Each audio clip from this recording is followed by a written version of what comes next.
Damn it. And it's time for the asshole of the week.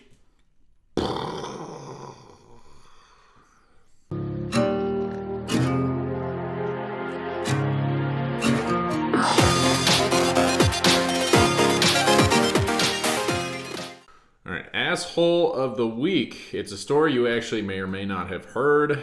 Say for a moment that you're a jerkwad politician. I suppose I could have just said politician. Suppose you're a jerkwad. And you're worth somewhere in the neighborhood of $3 billion. It's a lot of money. And you have a nice mansion-style townhome. You decide to buy the one next door. And not do anything with it, let it dilapidate, lose value, and just basically turn it into a billionaire's pigsty. But now it comes time to pay taxes. You got to pay taxes on the second property. All right? So, Chicago, Illinois is a pretty tax-heavy place. And J.B. Pritzker, who was he's a government candidate, might be a little late on the news on that one. He might be governor by now. But evidently in Chicago, if you remove toilets from a home, it's no longer considered inhabitable.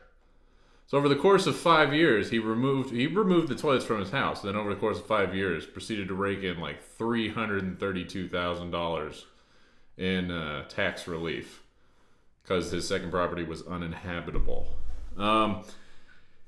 It reduced the property value to about 10% of what it was worth, market value-wise.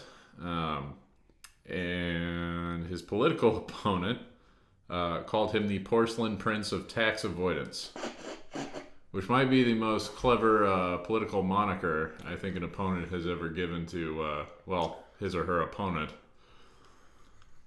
He got caught, of course, obviously, because it's in the news, and he's going to pay the money back.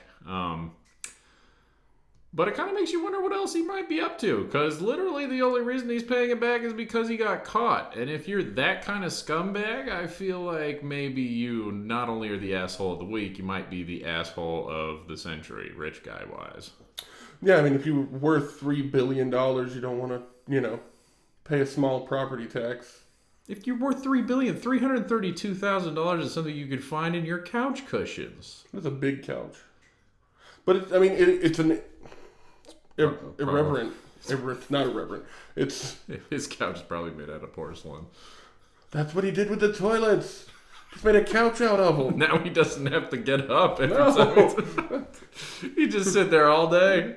Make sure you use the left one. The rest aren't connected to plumbing, but oh my god! So he's taken relaxation to a whole new level, essentially.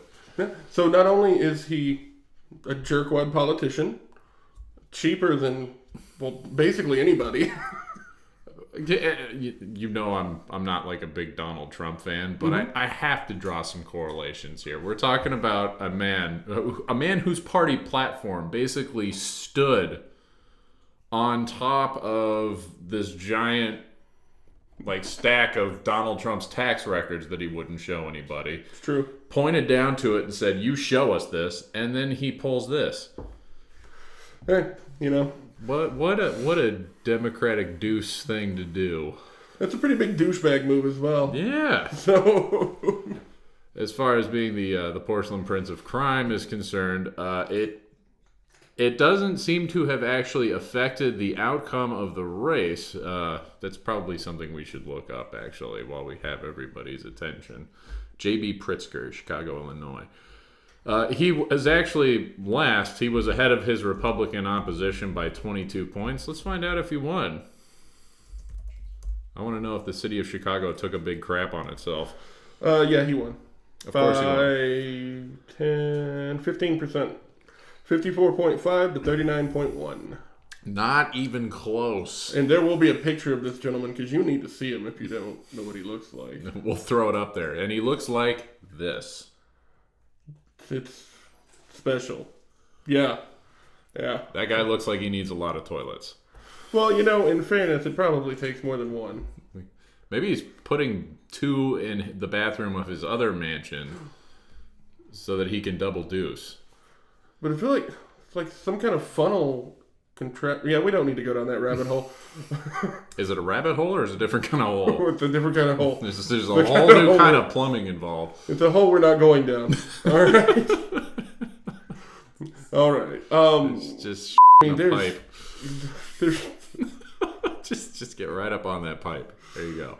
I mean, it's a douchebag move, specifically after you tell your entire platform is based upon someone else's tax records to then go and evade taxes yourself. So Don't get me wrong. I actually don't have a big problem with people, with rich people. I don't. I do believe this is a free country. I believe while there may be some, nepotism or inheritance involved and stuff like that, I believe if you have the ability to hang on to your money and turn it into something more, then maybe you actually have earned it. Because plenty of people who win the lottery and didn't earn their money lose it within the next 5 years. I mean, drugs are expensive, man. Cocaine is a hell of a drug. Thank you, Rick James. So I don't have a problem with that. What I do have a problem with is rich people taking advantage of systematic laws, which, by the way, these laws are from probably one of the most democratic cities. Draw your own conclusions on that one. But one of the most heavily regulated, one of the most heavily oversighted, one of the most heavily taxed. Yeah, I mean, I don't even know what to say. This is the dumbest thing I've ever heard as far as someone do. The stuff you need to hear. Like, you need to know that this happened or hear that this happened, but yes. The fact that it happened just makes me want to facepalm.